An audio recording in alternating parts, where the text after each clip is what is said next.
They say a wedding day is the happiest day of your life. Nobody tells you what happens when the people who were supposed to fill the chairs decide they have somewhere better to be. On the morning of my wedding, I stood alone in a hotel bathroom in a dress I'd sewn myself, and I read a text from my mother that said 7 words. Nadia, we're so sorry we can't make it.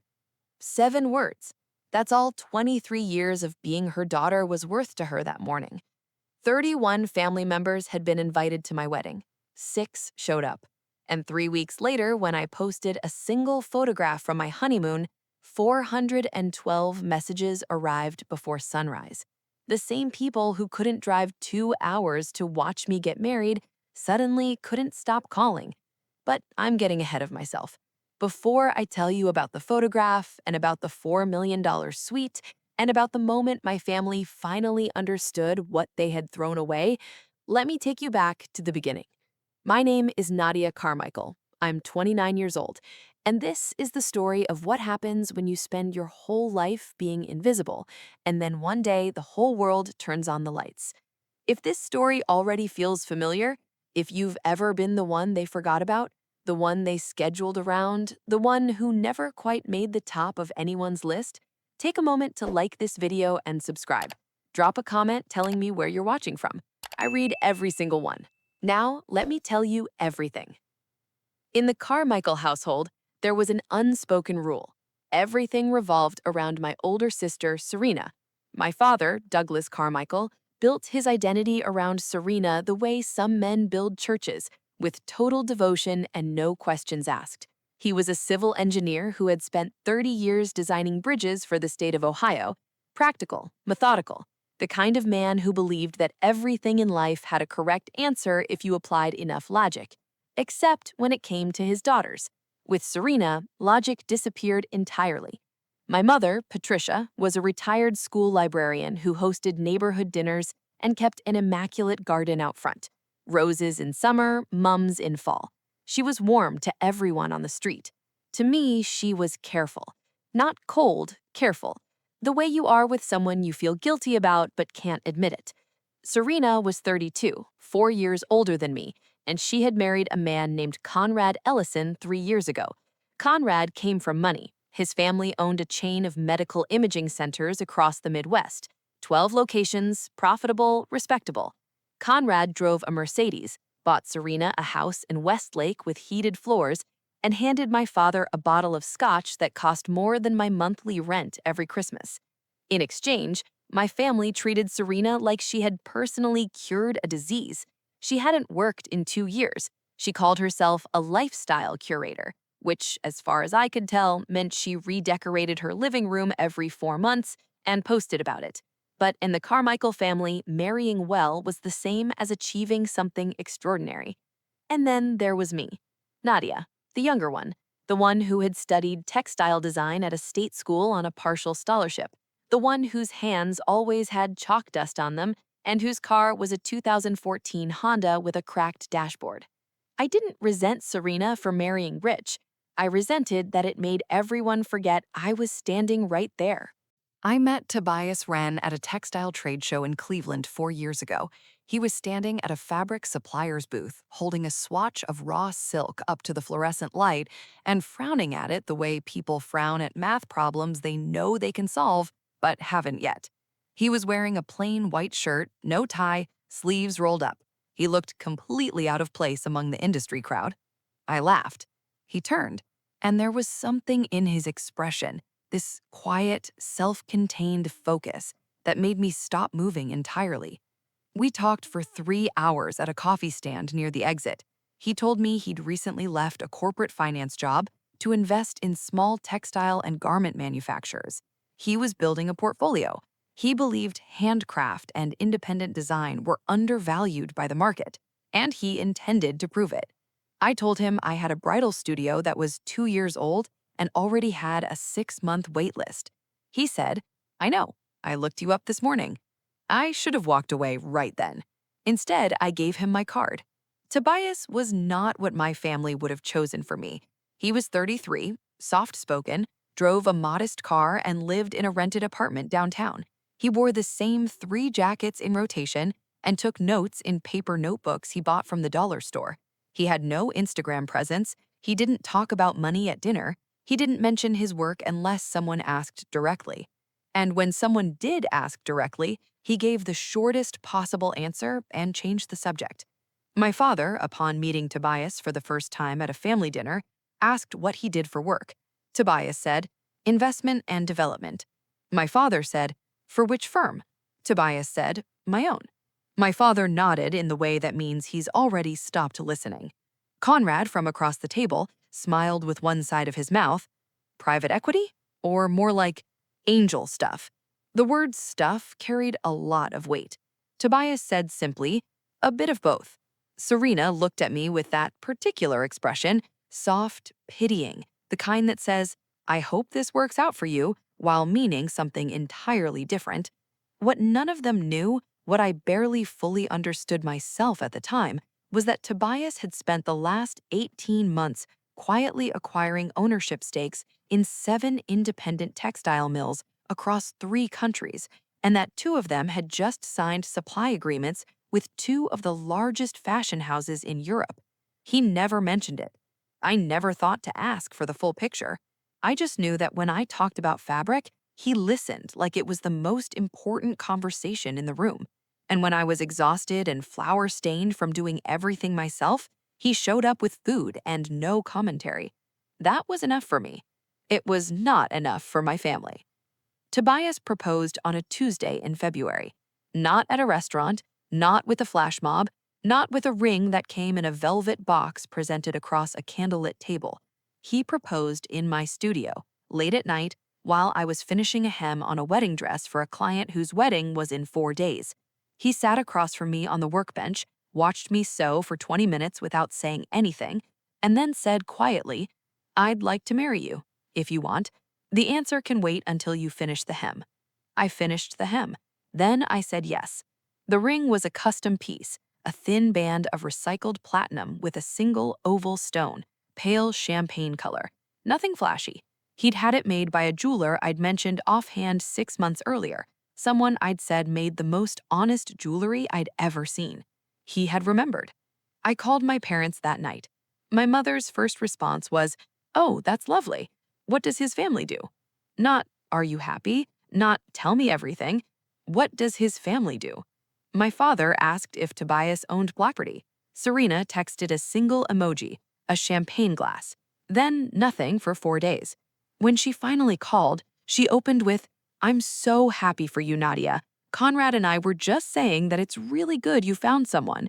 You always seemed like the type who'd be alone, in a focused way, not badly, just focused." I said, "Thank you." I hung up. I stared at the wall for a while. Then I went back to work. We set the date for the 14th of September. A small ceremony, 40 guests, an outdoor venue on a property outside Columbus, a restored farmhouse with a wildflower meadow that I'd fallen in love with the first time I drove past it. The kind of place that didn't need decoration because it was already something. I designed my own dress. Of course I did. It took me 4 months. Ivory silk with hand-embroidered details along the bodice, a simple silhouette that moved when the wind caught it. Every stitch was mine. I knew every inch of that fabric the way you know something you've built with your own hands. I sent the save the dates in April. By June, something felt wrong. Serena had gone quiet. Not quiet in the background. Quiet the way a room goes quiet right before a storm.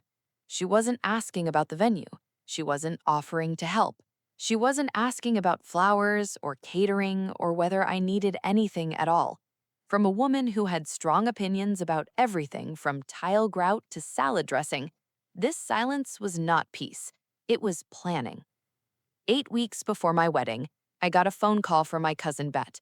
Bet is my mother's niece, loud, warm, incapable of keeping a secret, and the only person in my extended family who has ever treated me like I was worth calling just to talk.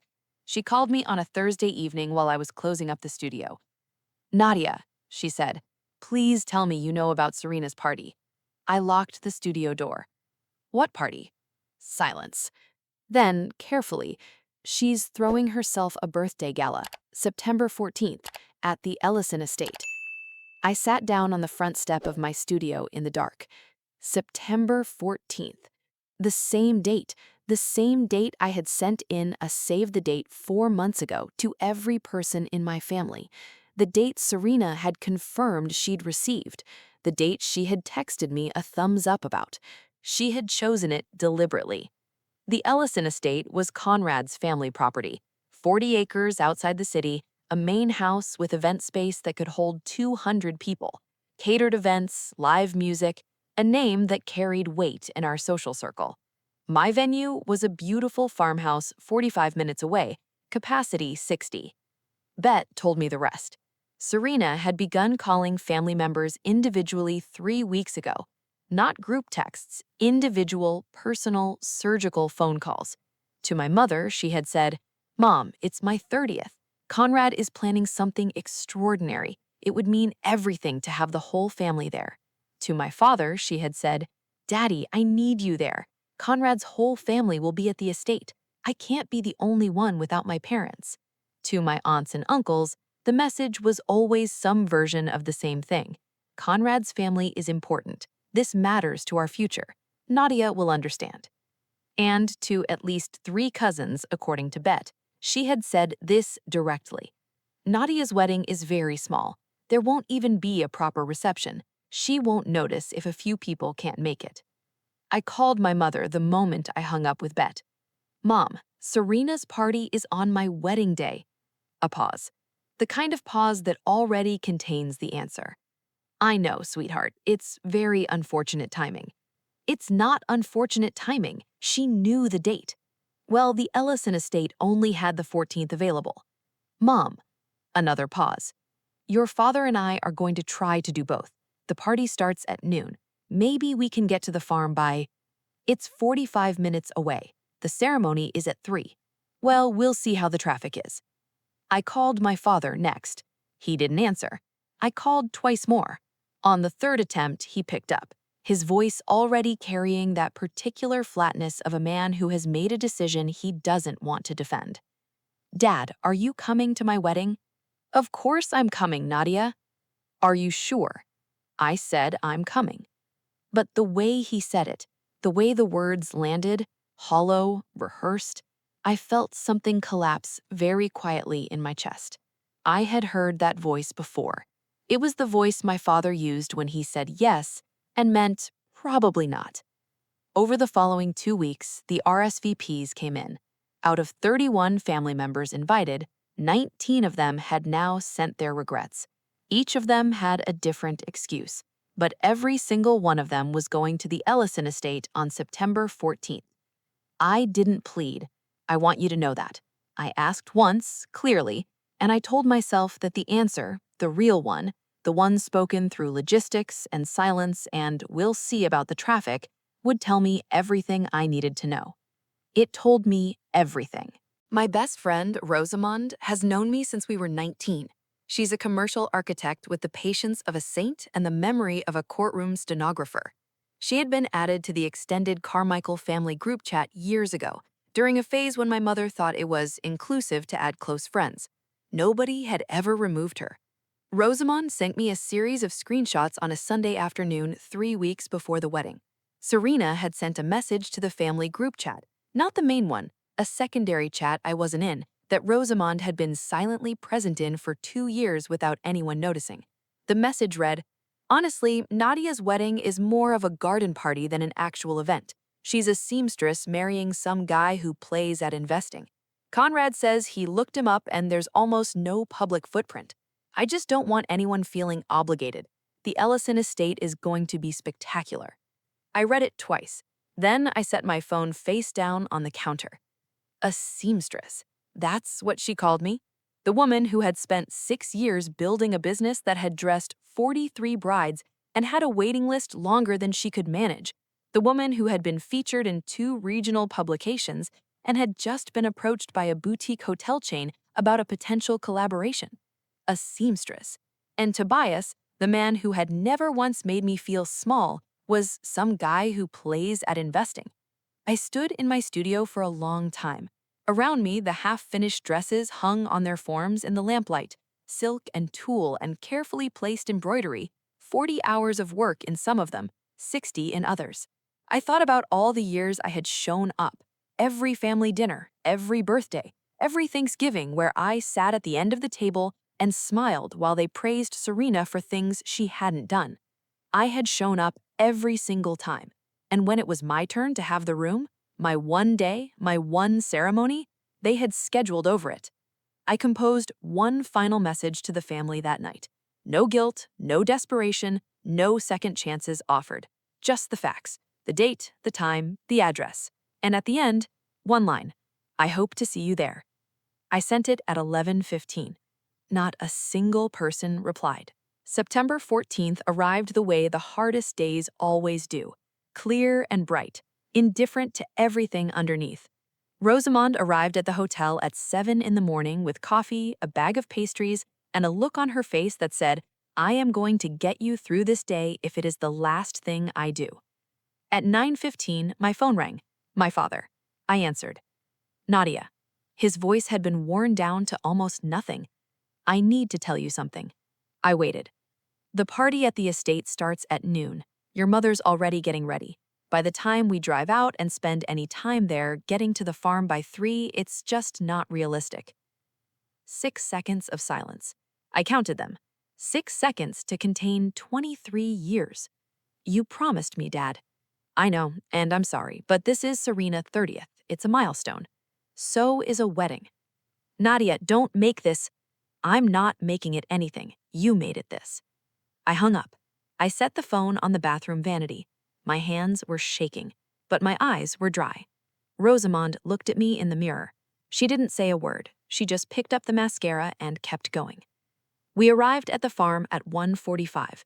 The meadow was extraordinary. Wildflowers still catching the late summer light, a stone path leading to the ceremony space, white chairs arranged in neat rows, 40 of them. From a distance, they looked like a painting. Up close, 34 of them were empty. 6 people. That's who came. Tobias, standing at the far end of the path in a partial suit he'd had made for the occasion, his hands clasped, his eyes already red. Rosamond, my maid of honor. Prentice from the studio, who had driven 2 hours and brought his husband. And 2 friends from university who had flown in from out of state without being asked twice. 6 people in 40 chairs. The wind moved through the empty rows and lifted the ribbon on the nearest chair back like a question.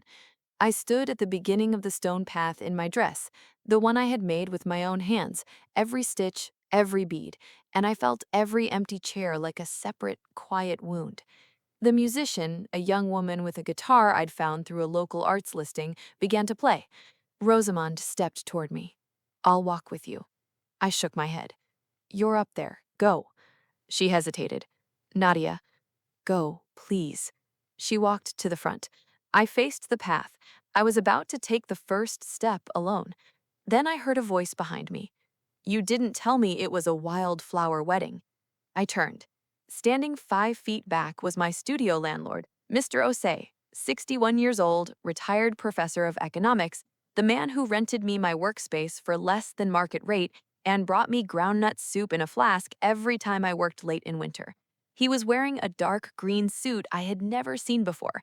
His tie was gold. He looked at the empty chairs and then back at me with an expression so steady it made my chest crack open. I got your message this morning, the one you sent to the family. Someone forwarded it to my daughter. She told me. He paused. Your father should be here, but since he isn't, he extended his arm. May I? Something broke open in me. Not the sharp, painful kind, the other kind. The kind where the pressure releases and something honest gets in.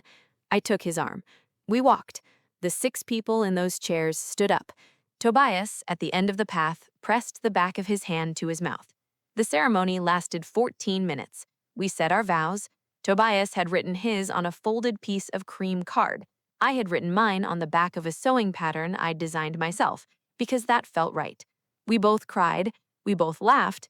6 people clapped. And in that meadow, on that September afternoon, with wildflowers and empty chairs and a man I loved completely, it was enough. It was more than enough. Before I go on, if the image of Mr. Osei in that green suit made something tighten in your chest, you already know why this story matters. The people who show up without being asked are the ones who deserve everything you have to give. If someone unexpected has ever filled a space that family left empty, I want to hear about it in the comments. I read every single one. And stay with me, because what happens next is where this story really begins. That night, back in our apartment, Tobias and I sat on the kitchen floor because neither of us wanted to sit anywhere formal. We ordered food, we opened a bottle of wine Rosamond had left on the counter. The windows were open and the city outside was doing its ordinary Saturday night things, completely indifferent to us. Tobias, I married the most determined woman I've ever known in a meadow with 6 witnesses. He looked at me, and I wouldn't trade it. I tried to smile, almost managed it. I keep thinking I should have fought harder, made more calls. You called enough. His voice was quiet but final. More than enough. We sat in silence for a while. Then he said, "There's something I need to tell you. I've been waiting for the right moment, and I kept thinking after the wedding, but..." He stopped. "Tobias, the textile mills." I waited. "The 2 that signed with the European houses, the deals closed in August, both of them." "Okay." "The combined value of those 2 agreements over 5 years is..." He paused. "Nadia, it's significant." I looked at him. "How significant?" He told me the number. I stared at the kitchen floor for a long time. "Why didn't you say anything?" "Because I didn't want our wedding to be about money. I didn't want your family coming back around because of a number. I wanted whoever showed up to show up for you." I thought about the 6 chairs. They didn't. No, they didn't. He reached across and put his hand on mine. But we know who did. 3 weeks after the wedding, Tobias received a call from one of his European partners, a man named Devereaux Laurent, a French businessman and private investor who had been part of the textile mill negotiations. Devereaux was calling to extend congratulations on the marriage and to offer something. He owned a private property, a historic villa on Lake Como, Italy. He kept it for business guests and personal connections. He wanted us to have it for 10 days as a wedding gift. "Consider it a recognition of the partnership," Devereaux said, "and of the fact that you never once mentioned it during negotiations. That kind of restraint is rare. I respect it." I stood in the studio listening to Tobias relay the call and thought about the 6 empty chairs, about my mother's message on the morning of my wedding, about my father's hollow voice on the phone. And I thought, I have spent my entire life making myself smaller so other people wouldn't feel uncomfortable. Not anymore. I said yes. We flew to Milan on a Monday in October and drove to the lake. When we arrived at the Villa Luminara, that was its name and it deserved it, I stood at the iron gate and didn't move for 30 seconds. The property overlooked the water from a hillside. 3 stories of pale stone, frescoed ceilings, a garden that dropped in terraced steps down to a private dock. The suite on the top floor had a wraparound balcony that faced the lake directly. The housekeeper showed us to our room. The bed had hand-embroidered linens. There were fresh flowers on every surface.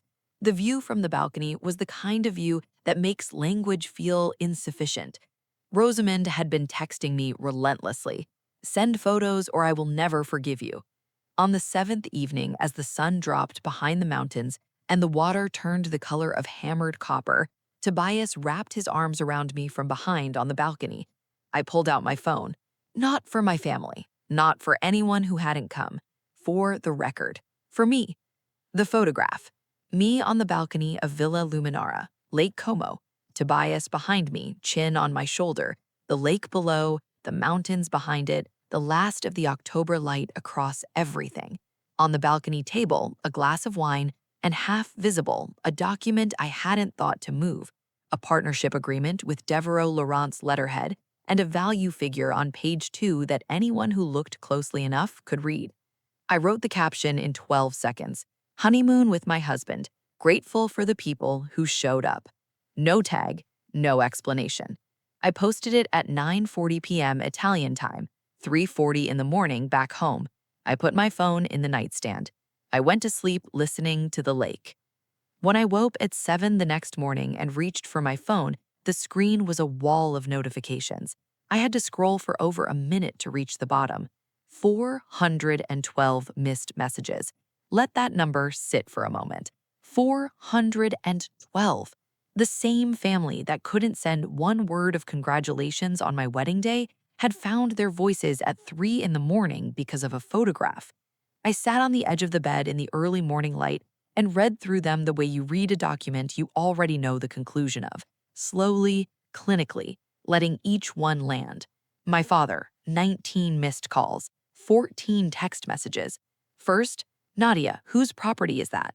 Then, is that Lake Como? Please call me.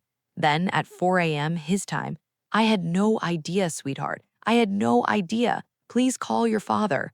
My mother, 23 calls, 11 texts. Oh my God. Nadia, is that Italy? That villa, who does that belong to? And then, inevitably, I'm so proud of you. We need to celebrate when you're home. Celebrate? She wanted to celebrate.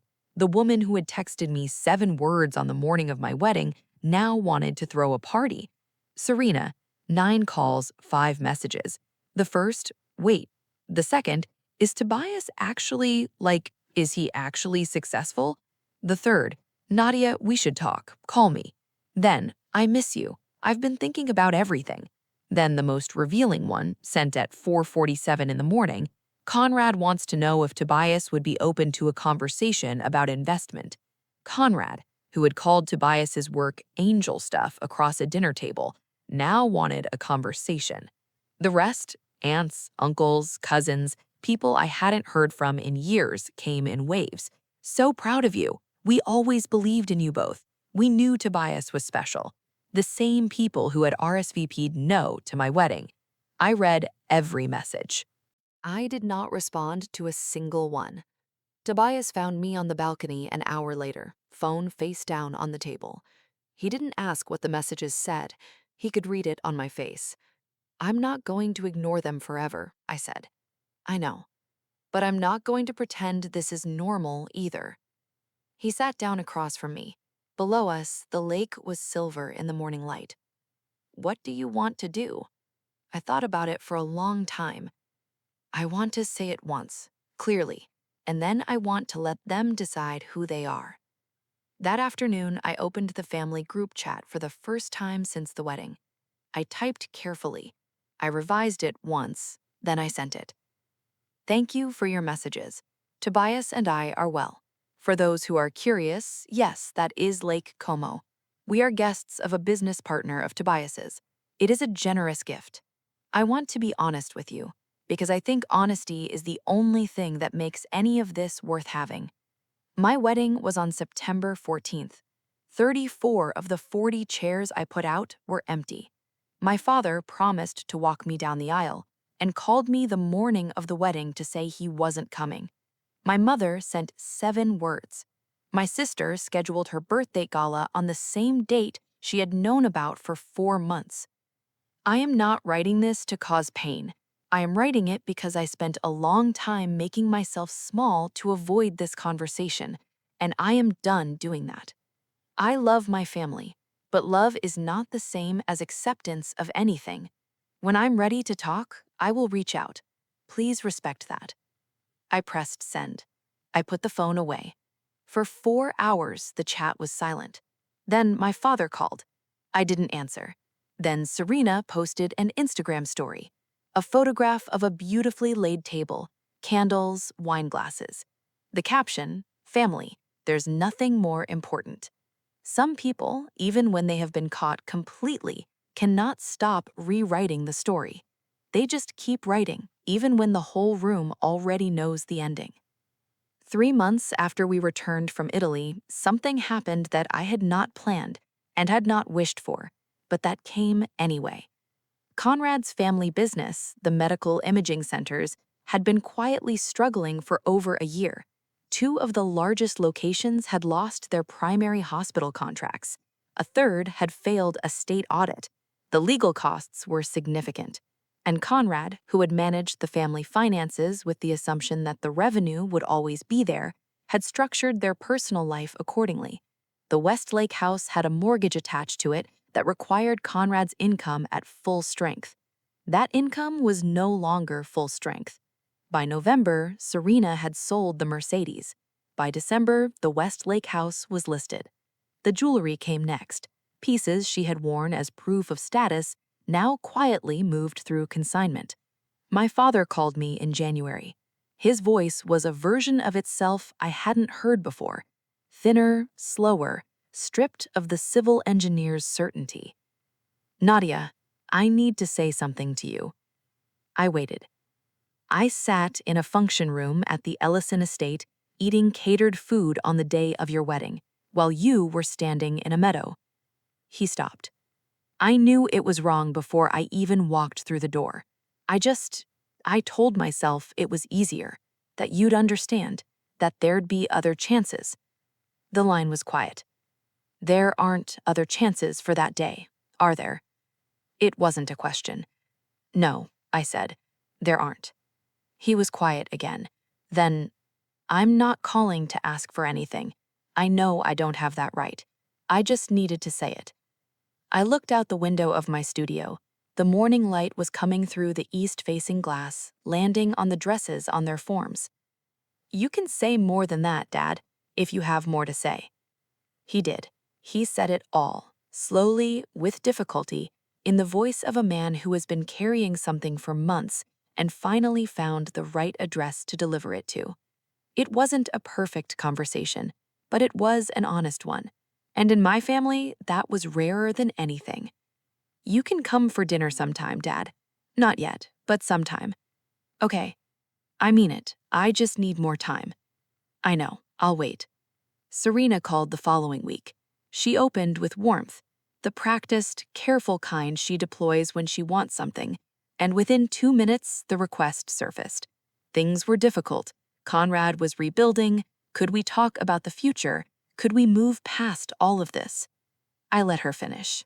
Then I said, Serena, you scheduled your party on my wedding day.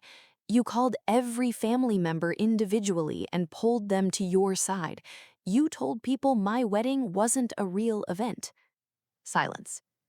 I know you have reasons. I know you were scared of losing the spotlight. I even understand it in a way, but understanding it is not the same as accepting it. Her voice, when it came, was quieter. I've never had to share them, the family. They've always just been mine. I know. That doesn't make it right. No, it doesn't. We stayed on the line in silence for a moment. If you want a real relationship with me, I said, it starts with honesty, not with asking for help. With honesty. She didn't hang up. That was different. She stayed on the line and said quietly, okay, just that, one word. But it was the first real word she'd said to me in a long time. 6 months later, I am standing in the studio I own now, not rented, owned. A proper space on the second floor of a building downtown, north-facing windows, 2 workrooms, a fitting area with proper lighting. The waiting list is 8 months long. The boutique hotel collaboration came through. 22 custom pieces for their flagship property opening, photographed for their brand campaign, my name in the credits. Tobias's portfolio has expanded. He doesn't talk about the numbers at dinner. He still buys his notebooks from the dollar store. Mr. Osai comes for Sunday lunch every few weeks. He sits at our table and talks about economics and asks questions about fabric with the same focused interest. And he belongs there completely, not because of history, but because of character. Rosamond was right about everything, as usual. She usually is. My father came for dinner in March. He drove 2 hours. He brought flowers from his garden, early tulips, slightly battered from the drive, held in a mason jar. He walked through the studio slowly, looking at everything. He stopped in front of the fitting area, where I had hung a photograph, the only one from the wedding that I had printed and framed. 6 people in a meadow, wildflowers, a stone path, Tobias at the end of it with his hand pressed to his mouth. My father stood in front of it for a long time. Then he reached into the bag he was carrying and set something on the work table.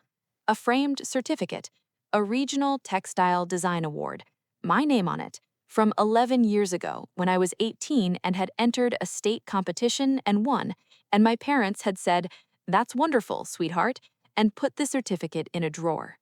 The paper had yellowed. "He found it when we were packing. It should have been on a wall the day you won it." I picked it up. I looked at my name.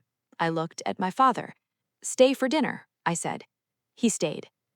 People always ask me, "Did you forgive them?" Here is my honest answer. Forgiveness is not a door you open once and walk through. It's a path, and some days you're moving forward on it, and some days you stop and look back at how far you've come, and some days you sit down and rest and wonder if you've gone far enough. I am on that path. I don't know exactly where it ends. What I know is this. I spent years trying to earn my place in my own family, making myself useful, staying quiet, shrinking down to fit the space they left me. And the moment I stopped shrinking, not aggressively, not dramatically, just quietly, permanently, the space I was standing in got larger than I'd ever imagined. 6 people came to my wedding. Every single one of them is still in my life. The 34 who didn't come sent 412 messages when they saw what I had built. And I learned something from the math of that. The people who only show up when there's something to gain are not showing up for you. They are showing up for what you have. The people who show up when there is nothing, no yacht, no villa, no partnership agreement, no certificate, no number on a page, when there is only a meadow and a dress you made yourself, and 6 empty chairs on either side of a stone path, those are the people worth counting. Self-respect is not loud. It doesn't make speeches. It doesn't burn anything down. It simply, quietly, permanently stops setting itself on fire to keep other people warm. And once it stops, you realize how much heat you had all along. If this story stayed with you, if you've ever been the one they scheduled around, the one they underestimated, the one they came back to only after they saw what you'd built, I want to hear from you. Drop a comment. Tell me your story. I read every single one. And if you haven't already, subscribe. Not for the numbers, for the next story, which might find you at exactly the right moment. There's one waiting in the description below whenever you're ready. Take care of yourself. And remember, the right people always find their way to the front row.